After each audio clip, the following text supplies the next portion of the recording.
Hello everybody and welcome. In this video I'm going to show you how to call voice assistant using your earbuds Happy Plugs Joy.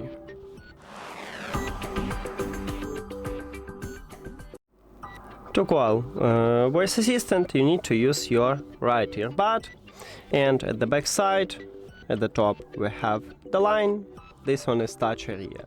So you need to press and hold this touch area. And as you can see, I just call voice assistant.